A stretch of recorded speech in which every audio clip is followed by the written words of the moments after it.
rockers, good morning. So it is currently 7:29 in the morning and I am wanting to sit down and kind of film a video now because I really enjoyed yesterday filming a video in the morning, just talking about what was on my mind and stuff. And I really am going to try my best to, whenever I'm awake in the mornings, because normally I sleep through the mornings, I'm kind of do this. I wish I'm looking at my balcony right now, out my bedroom window. I wish I could, but it is really stormy today, and I don't know if anyone saw the one I posted yesterday.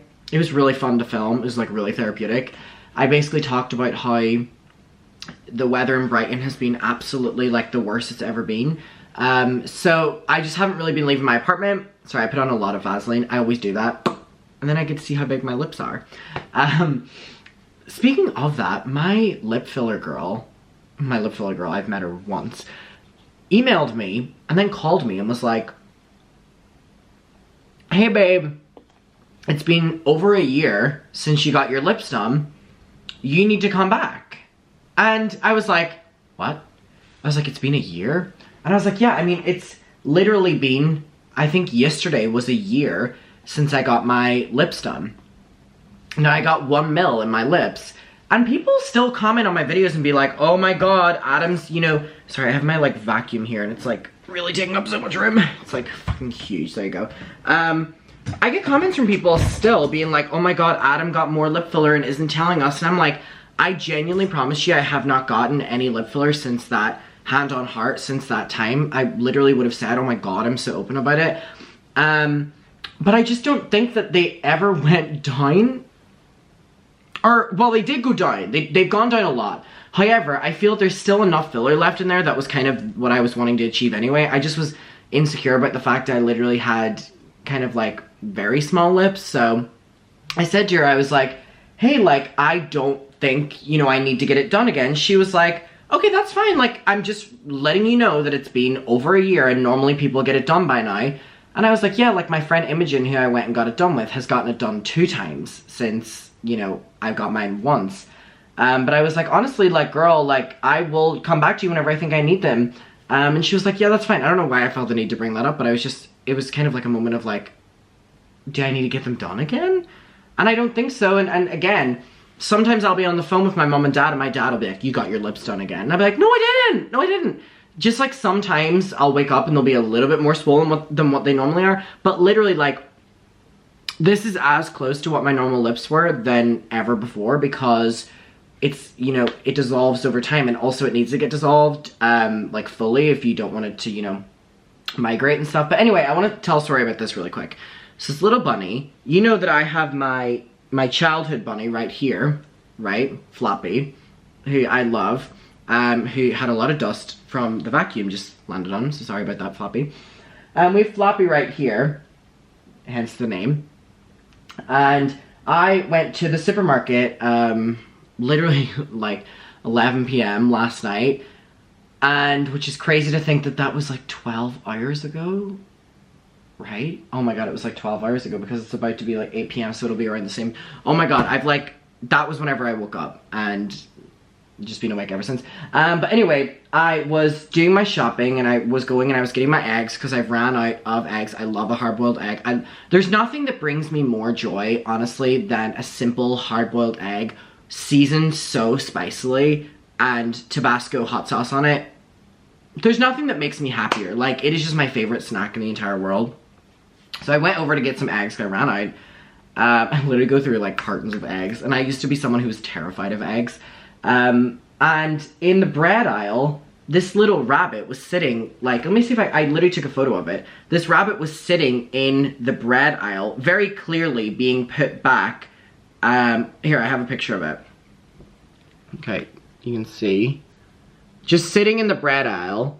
So obviously, I was like, this is very clearly from a child that picked this up and was hoping their parents would buy it. And then the parents said no last minute, or probably just said no, and put it back on the shelf. And I was like, that is so sad. And I picked up the little rabbit, and I knew where the rabbit went back again. Like I knew where the stock was, so I was like, okay, like I've really nothing else to do. So I walked the rabbit back to where it was to kind of put it back on the shelf. And then whenever I was staring at it, it had like this like really like sweet smile, which is like really kind of slanted and like just like it looks kind of dorky and just really sweet. And I was holding it like this and I was like, wait, I kind of want to buy it now. I was like, this is so lame, but I was like, there's a kid out there that wanted this so desperately, wanted to give it love so desperately, and then it was just left on the shelf. I know it's just a stuffed animal, I'm aware of that. So I was like, I have my own money, I can just do it. I went to the checkout, the little bastard was £6.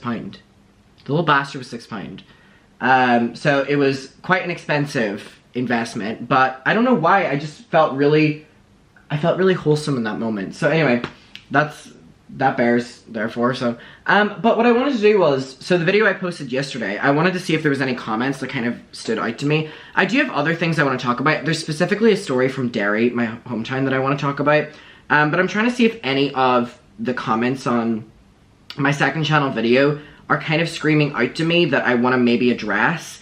It's like a full video in which I talk about like insecurities and stuff like that, and it's like a first time I've opened up in a lot. I also don't know what to do, so I need to shave, right? And I also need to take a shower. But I think I'm gonna film my videos today before I do that, and then do that, and then go to bed. However, like I've said, I'm meeting Paris Hilton tomorrow, who, by the way's husband literally just messaged on Instagram Carter, because I sent a message and he just messaged, and I was like, ah, does this mean they'll know me?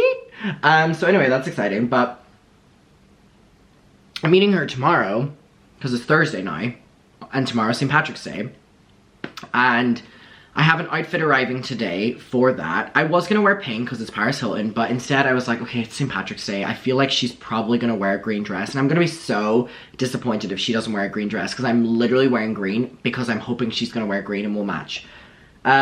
So I've ordered this, and I ordered 2 sizes below what I normally would, because the sizing is always so off on ASOS. It's like these like green dungarees.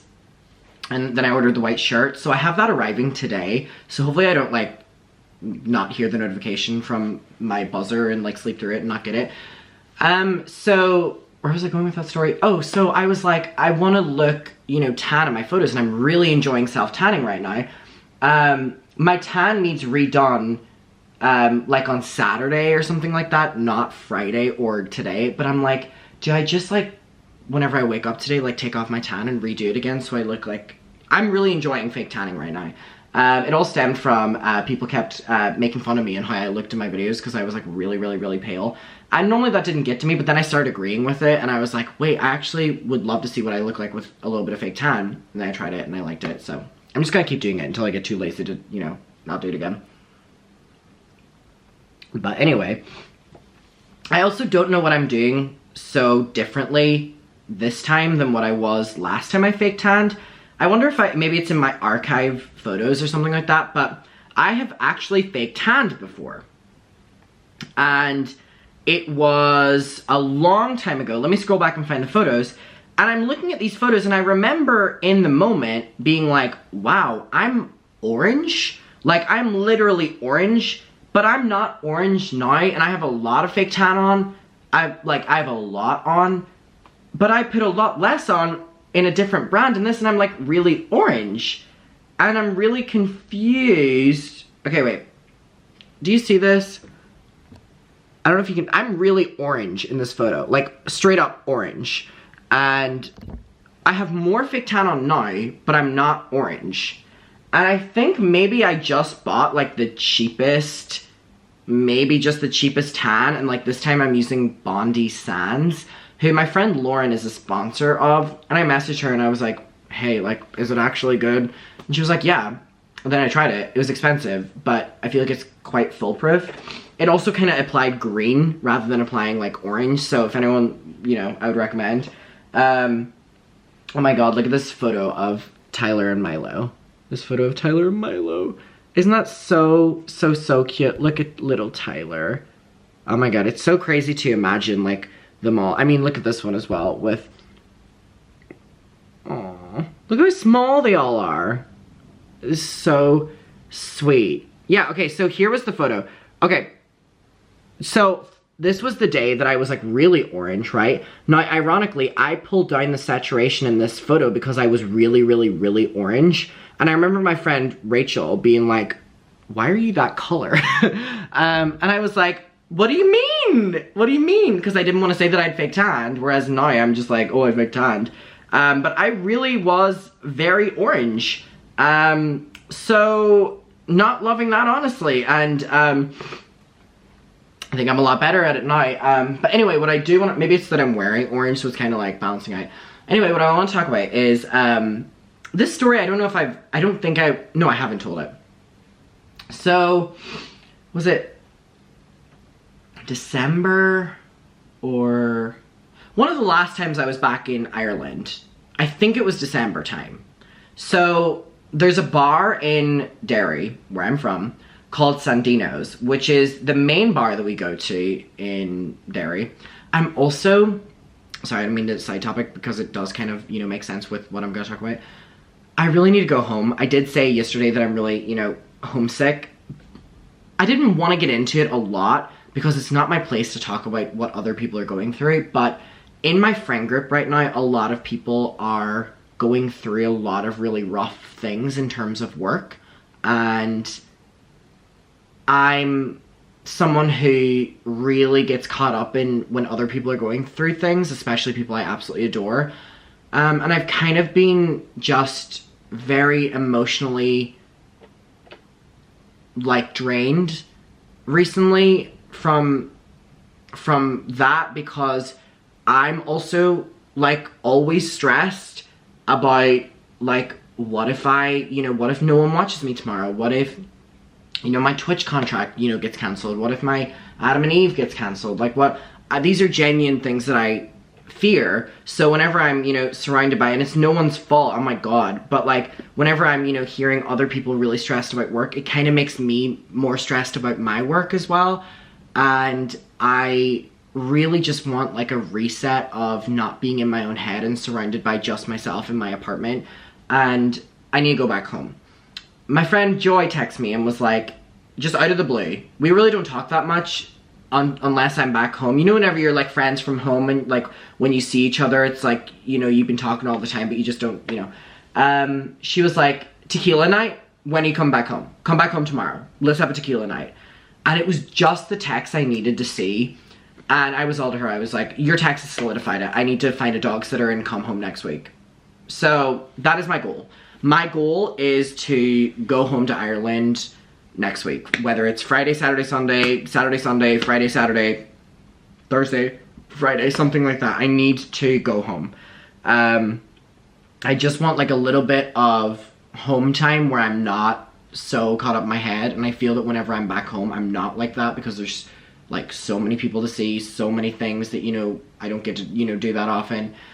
And also it just kind of so tying back to the story that I'm gonna say, going to places and bars and restaurants and cafes and stuff that I went to as a child really kind of, I don't know if grounding me is the right word, because I'm not doing anything that really requires grounding. I'm not being a bitch or anything like that, but emotionally grounds me, where I'm okay, this is where it all comes back to. This is where it all comes back to. So I really want to do that.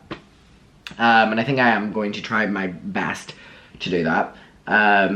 But Sandino's, which is the bar in Derry that we always go to, sorry. If I'm ever in Derry, that's where you can find me.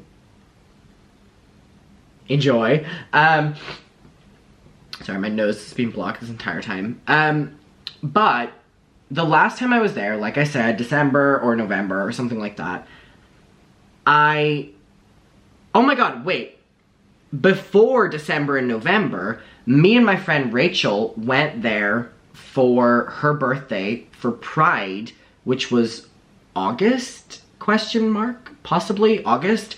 And we had a beautiful time. We went for literally 24 hours to Derry. It was 24 hours, 30 hours max.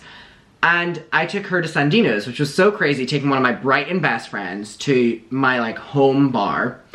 And one of my people who was in my class was also at the bar that night and came up to me and was like, Adam, it is so good to see you. Like, how are you doing? I didn't know you were back. You're doing so well. I'm doing so well. Like, so much time has passed. And it was like the nicest conversation you've ever heard in your entire life. Except this person was the fucking vein of my life in school. Like, made my life hell. Literally made my life hell.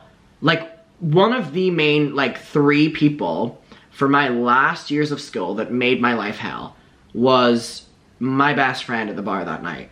And I was so taken back by it. And I remember my friend Rachel goes, oh my god, who's that? And I go, ugh, you don't want to hear about it. And she goes, are you not good friends? And I went, no. And it was like this big, just like fake, it just felt so wrong and so like gaslighty. You know what I mean? That like, that was how you come up to me and stuff like that. As if literally like the day we left school, we didn't cut all contact and, you know, seriously, like, you made my life hell. And it was like one of the main people that, you know, oh my god, were like telling people that like if I would hug them, I would give them, you know, like, sorry, I just don't want to say it, like, because of like the YouTube terms of service, but like give them, because they were like, oh, Adam's gay, like, Adam will give you AIDS if he hugs you, like that kind of stuff, right? Whenever we're like 16, 17, 18, 19. And then to come up to me, especially on Pride weekend, whenever we're there to celebrate Pride, and act like that, was just so... And I remember telling my mom that story, and she was like, does that not make you feel like you won? Does that not make you feel like, you know... And she's not saying it to be rude, but she's like, does that not make you feel like the bigger person or whatever like that? And I'm like, I don't know why people normalize being like, oh, being the bigger person, or normalizing like, you know, having the last word, or normalizing, you know... Does that not make you feel, you know, so much better or whatever, whatever the terminology is. And I'm like, no, can we normalize, like, holding a grudge? Can we normalize holding a grudge? Can we normalize hating people forever? Can we normalize not wanting to hear someone out? Can we normalize realizing that someone went out of their way to make our lives hell, and that's fine to acknowledge, and we don't have to, like, you know, move on or rewrite history? Or can we normalize that? Can we seriously normalize holding grudges? Because I hold so many grudges against a lot of people in my life, and a lot of them are from like my you know, early teens and stuff like that, like people I know personally. And it's crazy because you always hear, I do have a second part to the story, by the way, you always hear people being like, oh my god, this is like, I like love that I'm talking about this, because it's always something like I talk about with my friends. You always hear people being like, the person who holds the grudge hurts themselves more because they're internalizing it and they're the sad ones. No! I do not think about these people unless they're face to face with me. And if they're face to face with me, I'm gonna hold a grudge against them. I do not like these people. I have valid reasons to not like them. Holding a grudge against someone isn't, you know, you're bubbling up with anger or whatever. It's like, that's so stupid and so corny and so whatever. And I remember saying it to my friend Rachel. I was like, I will forever hold a grudge against him. I will forever hold a grudge against him. I will forever not like him. You know, I can possibly, you know, have, you know, go on a night out and see him, and, you know, he comes up and says hi, and I can be like, hi, you know, doesn't mean I'm rude to someone. It means I do not like them. I will hold a grudge. But anyway, in December, another guy from my class, I bumped into him whenever I was leaving the bar. And now, this guy, I actually have no problem with. I have no problem with, controversially, I had no problem with him. He was a little shit in school, but I mean, we all were. He was, you know, he would make jokes about me. He was friends. His friend group was the previous, you know, and was all these people or whatever. I don't hold a grudge against him. I don't hold a grudge against him because that was his friend group. Did he also do it? Yes. Whatever. He was not the one, you know, whatever. Whatever my logic is. However, we never were friends. We never, ever, ever were friends. Never once did I ever have a conversation with this person one-on-one. Ever. Ever, ever, ever. In my entire life. I mean, we were in class for years together, 5 years, 6 years. Never once had a conversation one-on-one. Maybe in a bigger group or whatever. We were never friends. That's not a rude thing to say. We were never friends. He also, you know, was in the group that would make my life hell. However, at this bar, I like bump into him while I'm like leaving, and I go, oh my god, good to see you. Because I hold no grudge against him. And he goes, Adam, it's so good to see you. Whatever he says, he goes, you're in England now, you're doing so well. I'm in, what did he say? I was in uni or something? This was in December. I remember the main point, but I don't remember the conversation. Whatever the conversation was, pleasantry, pleasantry, pleasantry. And he's, you know, Adaming, saying my name. And then at the end of the conversation, I go, oh, well, it was good to see you and enjoy the rest of your night. And I go to walk away, and he goes, what's my name? And I go, oh my god. Like, I know his name, but I don't know his name. Like, I know his name. The second he left that conversation, I was like, damn it, it was that. But I have never thought about this person in, you know, 3 or 4, 5 years. So, you know, the name isn't just off the top of my head. I had to think about it. So whenever I was in that moment, I was like, oh, and I said the name of someone else in the class.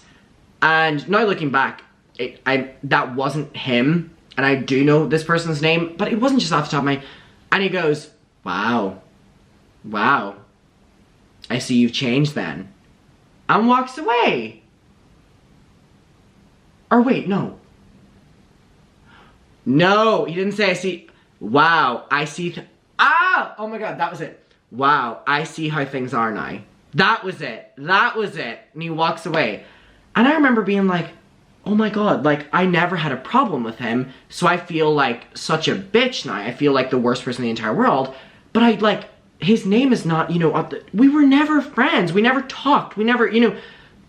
And I remember going back to my friend, was I out with Ellie that night? It was Ellie or Joy. It was Ellie or Joy. It was one of the two. And I remember being like, oh my god, I just ran into, and I say his name, and I'm like, I know his name. But I just didn't know it in that moment because I have not seen this person in 5 or 6 years, haven't spoken to them, you know, in that amount of time and whatever.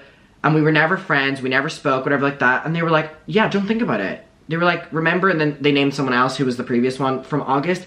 Yeah, they're just, it's fine. You know, you can bump into them and that's fine. And I was like, but I feel really bad. And so that was just like an interesting time where anytime I go back to Derry, I kind of run into people who were in my class who I either have a problem with or I don't have a problem with. And that was kind of an example of someone I have a problem with and I hold a grudge with, and please, can we normalize holding a grudge? And then someone that I don't hold a grudge with, I don't have a problem with, but like, we weren't friends. And it was just kind of like, it's so weird because all these people either still live in Derry or live in Belfast and, you know, will always be in Derry on the weekends. And obviously I'm not. And whenever I go back to Derry,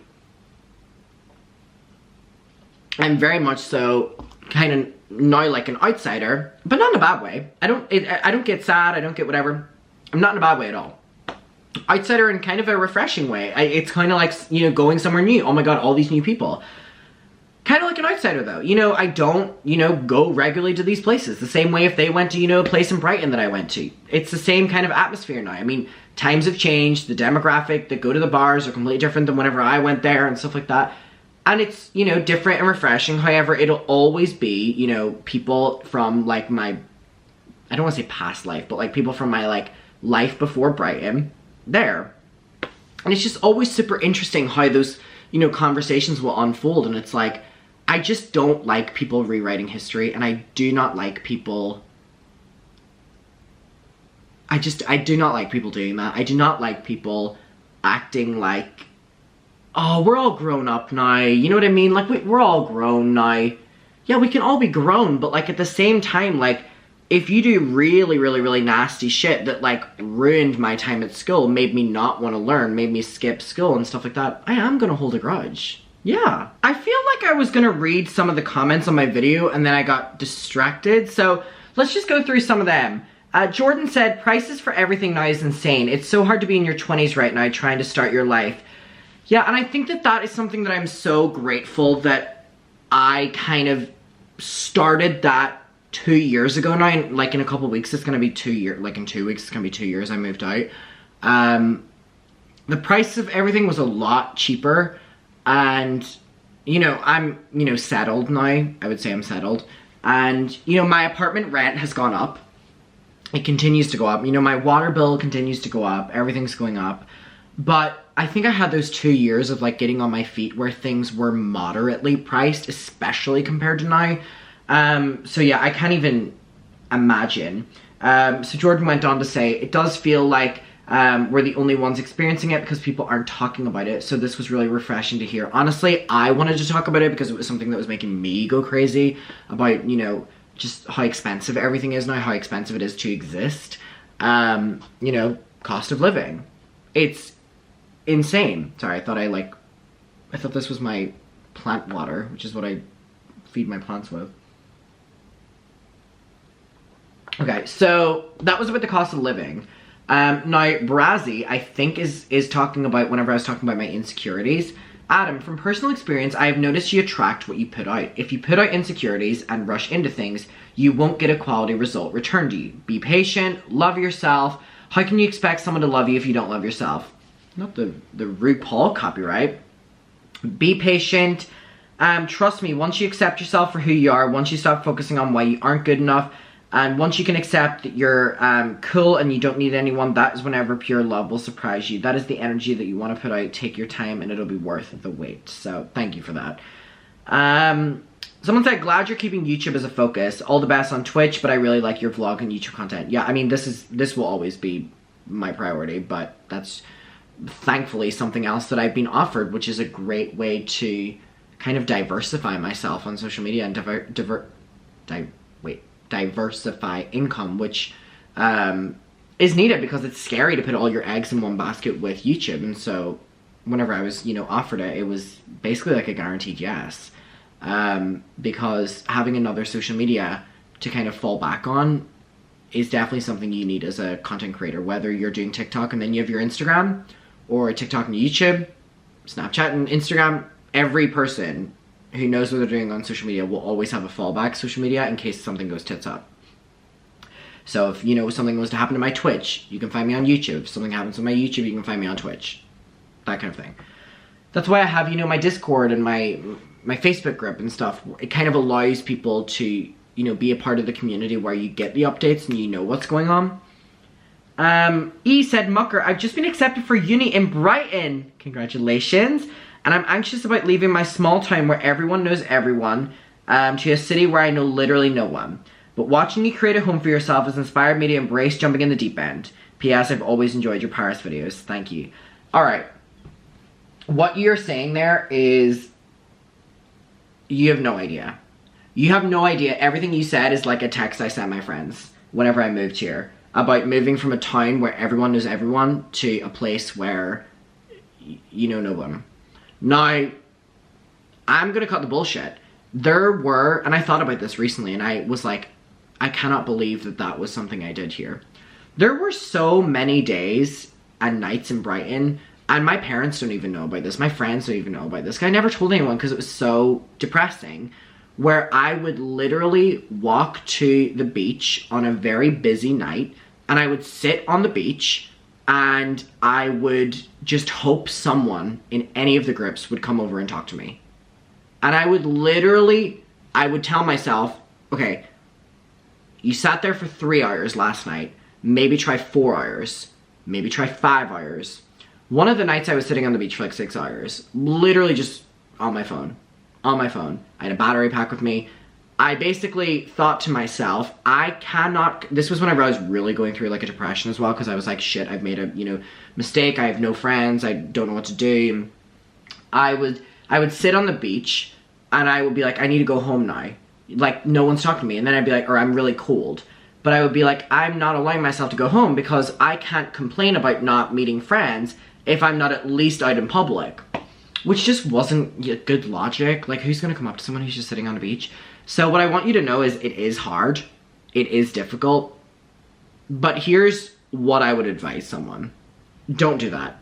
Do not do what I did, which was rely on dating apps to meet people. Don't do that also. you're not gonna meet anyone that you want to be friends with.